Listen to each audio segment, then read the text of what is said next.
Class 9 exercise 2.3 day 6। इस exercise में आपको गुणनखंड एवं शेषफल प्रमेय का यूज़ करना है। गुणनखंड और शेषफल प्रमेय यानी कि डिवीज़न एल्गोरिथम और आपका फैक्टराइजेशन।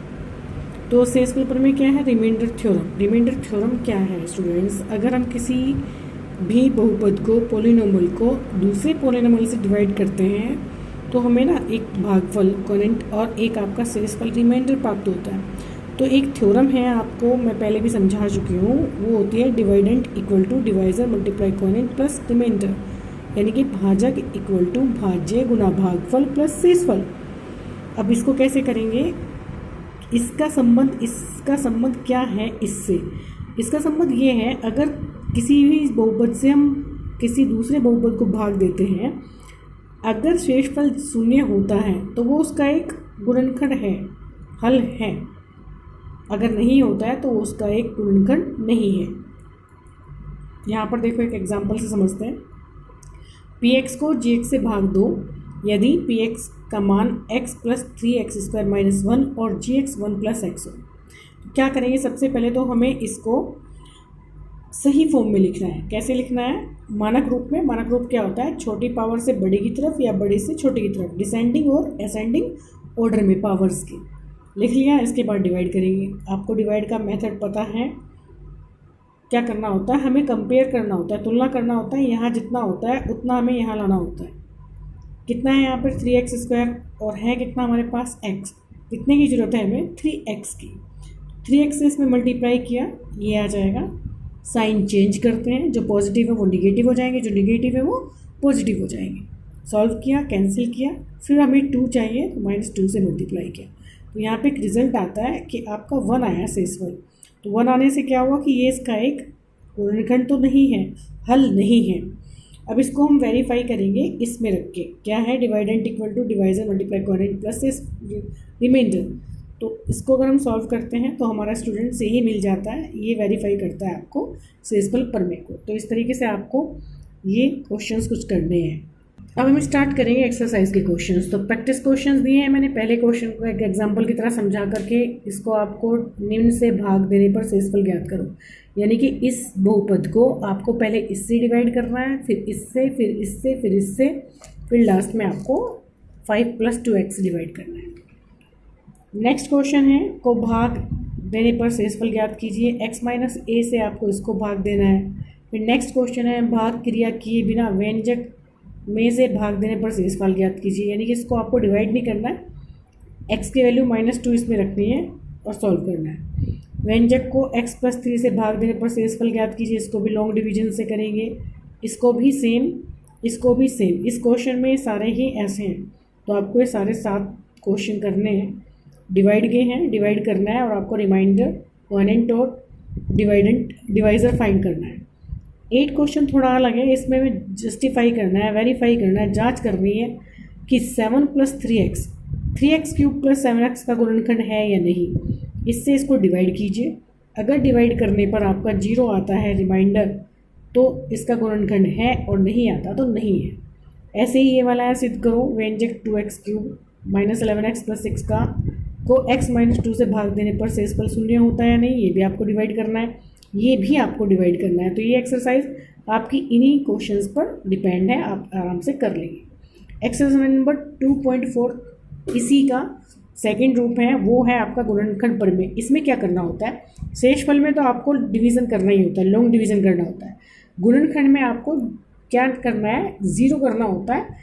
जो आपका बहुपद दिया होता है उसको 0 के बराबर रख के सॉल्व करना होता है। यानी कि एक एग्जांपल दिया है, सिद्ध करो कि x³ - 4x² - 11x + 30 का एक गुणनखंड x - 2 है।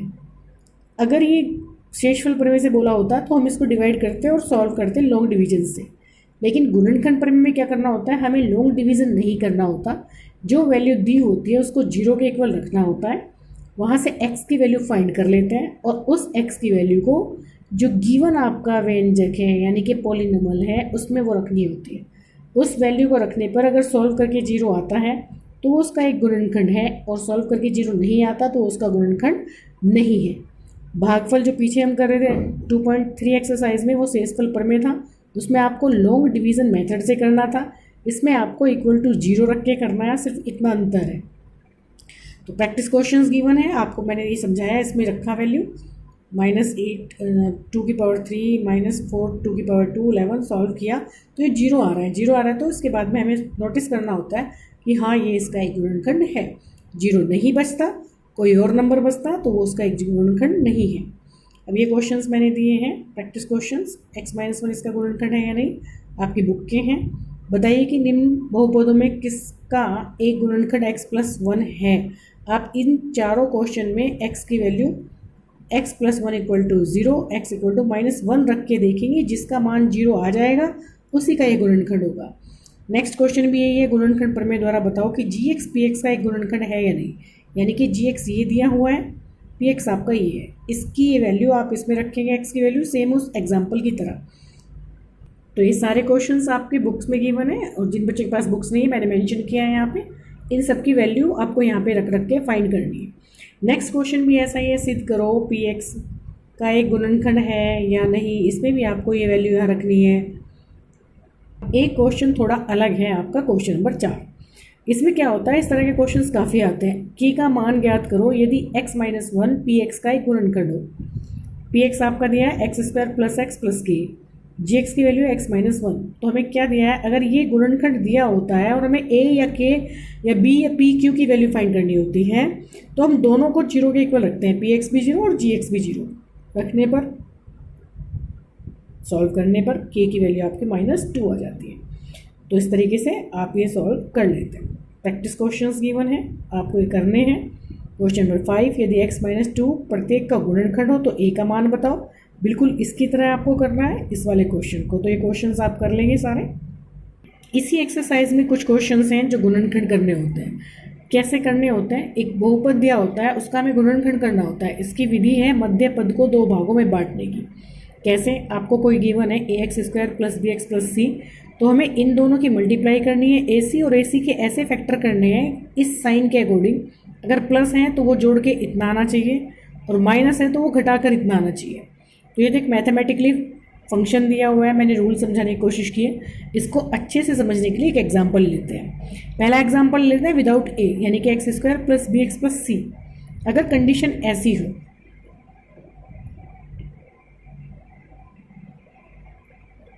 अगर आपकी ये कंडीशन है तो इसमें क्या करना होता है, c के फैक्टर करने होते हैं ऐसे जिनकी मल्टीप्लाई तो c के इक्वल हो और ऐड करके या माइनस करके b के इक्वल आए। कैसे, इस एग्जांपल को देखते हैं। x² + 5x + 4, यानी कि हमें 4 के ऐसे फैक्टर करने हैं जिनको मल्टीप्लाई करके तो 4 आए, पर प्लस का साइन है तो ऐड करके 5 आए, माइनस का साइन होता तो घटा करके यहाँ पे इतना आना चाहिए था। हम 4 का टेबल पढ़ेंगे तो हमारे पास 4 का टेबल 2 तरीके से आ सकता है। 2 × 2 = 4, यानी कि 2 और 2 की मल्टीप्लाई भी 4 होती है, लेकिन अगर हम 2 और 2 को ऐड करेंगे तो वो आपका 5 ना होकर 4 होगा, तो वो फैक्टर सही नहीं है। नेक्स्ट क्या है, 4 1 × 4, यानी कि 4 × 4 अगर हम करते हैं तो 4 ही आता है। 4 × 1 करते हैं तो 4 आता है, और 4 और 1 को ऐड करते हैं तो 5 आता है। तो हमारा सुटेबल फैक्टर जो होगा वो ये होगा 4 × 1। उन वैल्यू को हम बीच में रखते हैं इस तरीके से, जो x या y जो भी दिया है उसको बाहर ब्रैकेट के रख देते हैं, फिर इसके अंदर मल्टीप्लाई करते हैं और हम इनका ग्रुप बनाते हैं।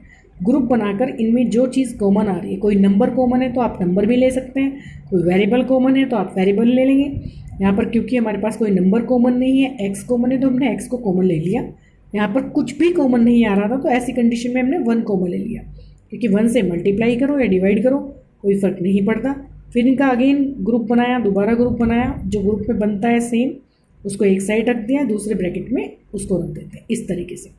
दूसरा क्वेश्चन है आपका AC की फॉर्म में। सपोज करो 6x² + 8x + 2 है, यानी कि अब आपको क्या करना है, 6 और 2 की मल्टीप्लाई करनी है, 6 × 2 = 12। अब हमें 12 के ऐसे फैक्टर करने हैं जिनको ऐड करके 8 आए। 4 3 × भी 12 होता है, लेकिन 4 और 3 को ऐड करके आपका 7 आता है। 12 1 × 12 होता है, लेकिन 12 और 1 को ऐड करके 13 आता है। तो वो दोनों ही फैक्टर सही नहीं बैठते हैं, तो हम क्या करेंगे, 6 × 2 = 12। तो फैक्टर आपका राइट है, 6 × 2 = 12, 12 मल्टीप्लाई आ गया। 6 और 2 को अगर हम ऐड करते हैं तो 8 आता है। इस तरीके से वैल्यू रखेंगे, सेम प्रोसीजर यहाँ तक सेम ही है। फिर यहाँ पर ग्रुप बनाएंगे। इस क्वेश्चन में और उस क्वेश्चन में सिर्फ इतना डिफरेंस है यहाँ पर स्टार्टिंग में नंबर है तो हमें यहाँ पर नंबर कॉमन लेना पड़ा। यहाँ पर नंबर नहीं था तो हम सिर्फ वेरिएबल यानी कि चर पद जो x है वही लिया है। यहाँ पे 6 और 6 है तो दोनों में 6x कॉमन आ जाएगा। x+1 यहाँ पर 2 और 2 है तो यहाँ से 2 कॉमन ले लेंगे। x+1 सेम दोबारा ग्रुप बनाएंगे, एक साथ रखेंगे। तो इस तरीके से क्वेश्चन आपको करने हैं। आपका क्वेश्चन नंबर 6 बुक में ही दिया हुआ है। फर्स्ट है y² - 5y + 6, 6x² + 7x, 3x + 5, 12x² - 7x + 1, 2x² + 7x + 3, 6x² + 5x - 6, 3x² - x - 4। कुछ क्वेश्चंस बुक के हैं, कुछ मैंने अपनी तरफ से एग्जाम्पल के तौर पर ऐड किए। नेक्स्ट है आपका गुणनखंड प्रमेय द्वारा गुणनखंड करना। ये क्वेश्चन नंबर 3 पे डिपेंड है। एग्जाम्पल कैसे करेंगे का गुणनखंड करो। इसके करने के लिए हमें क्या करना होता है, सबसे पहले इसमें हमें अपनी तरफ से वैल्यू रखनी होती है जिनसे वो 0 हो जाए। आप पॉजिटिव निगेटिव दोनों वैल्यू रख सकते हैं। 1 से स्टार्ट करके 0 से स्टार्ट करके आप लास्ट तक ले जा सकते हैं, लेकिन 0 से हम डिवाइड करेंगे तो 0 ही हो जाएगा, इसलिए 0 पॉसिबल नहीं है। तो 1 2 3 4 5 6 यानी कि आप एक बार पॉजिटिव साइन इसमें रखेंगे, एक बार निगेटिव, जिससे भी 0 हो जाता है उसके आधार पर आप उसको आगे सॉल्व करेंगे। देखिए कैसे करेंगे। अगर हम इसमें x की वैल्यू 1 रखते हैं इस बहुपद में तो हमारा सॉल्व करने पर 0 आ जाता है। जिससे भी 0 हो जाएगा तो हमको एक लाइन ऐड करनी पड़ेगी, वो उसका एक गुणनखंड हो जाएगा। यहाँ तक आपका क्वेश्चन नंबर 3 यानी एक्सरसाइज 2.3 तक मैच करता है।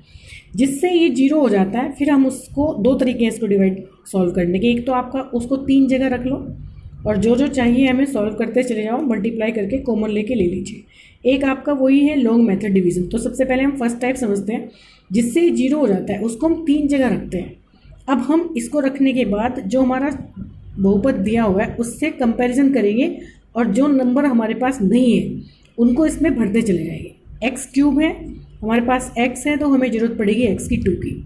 x2 से मल्टीप्लाई करेंगे x3 - x2, कंपेयर करेंगे। फिर वहाँ पर हमें कितना चाहिए, -23 आया हमारे पास, कितना है -1, कितना कम है -22। तो हमने नेक्स्ट बॉक्स में -22 से मल्टीप्लाई की। यहाँ पर मल्टीप्लाई किया -22x² माइनस प्लस 22x। ये कटा हुआ नहीं है, ये लाइन मिस्टेकली खींची हुई है, तो आपका यहाँ पे आ गया। अब हमें क्या चाहिए, 142x चाहिए पॉजिटिव, 22 हमारे पास हैं तो कितने कम है 120, तो 120 से मल्टीप्लाई करेंगे आपका ये आ जाएगा। इसको चेक करने का एक आसान सी ट्रिक है कि आपका जो लास्ट वाला नंबर है जब आप उससे ऐड करेंगे तो वो साइन के साथ बिल्कुल लास्ट वाले से मैच करेगा। -120 था, यहाँ पर भी -120 आया। अगर इस तरीके से आपका मैच कर जाता है तो आप ये जो वैल्यूज़ रख रहे हो राइट है, वरना आपको चेक करना पड़ेगा। जब आप ये रख लोगे तो इसमें से आपको पता है ग्रुप बन गया हमारा x-1, x-1, x-1। इसको आप एक साइड निकाल लीजिए। नेक्स्ट ब्रैकेट में आप जो बच जाता है उसको रखते हैं, जैसे x² - 22x + 120, तो ये आपका बचा है। अब इसको हम मध्य पद की तरीके से सॉल्व करेंगे, यानी कि 120 के ऐसे फैक्टर जिन्हें जोड़ करके 22 आए, 12 + 10 आप सॉल्व कर लेंगे, ये इसके फैक्टर हो गए। दूसरा मेथड क्या था, x-1 से डिवाइड करेंगे, वही जो आपने 2.3 में किया है। डिवाइड करने के बाद जो आएगा फिर उसको इसी तरीके से सॉल्व करेंगे, सेम ऐसा ही सॉल्व करना होगा, फिर भी आपका आंसर यही आएगा। आपको जो समझ आए उससे कर लें, नहीं समझ आए तो फिर समझ सकते हैं, कोई इशू नहीं है। अब कुछ प्रैक्टिस क्वेश्चंस हैं वो आप ऐड कर लें। यहाँ पर मैंने गिवन है क्वेश्चन नंबर 7, गुणनखंड करो। आपका x³ - 2x² - x + 2, x³ - 3x² - 9x - 5, x³ + 13x² + 32x + 20, 2y³ + y² - 2y - 1। ये क्वेश्चंस आपको यहाँ तक करने हैं। अगले चैप्टर में आपको कुछ इंपॉर्टेंट आइडेंटिटीज़ हैं उनको पहले एक्सप्लेन करूँगी, उसके बाद आपको प्रोवाइड किया जाएगा। Okay, thank you. कुछ समझ ना आए आप पूछ सकते हैं।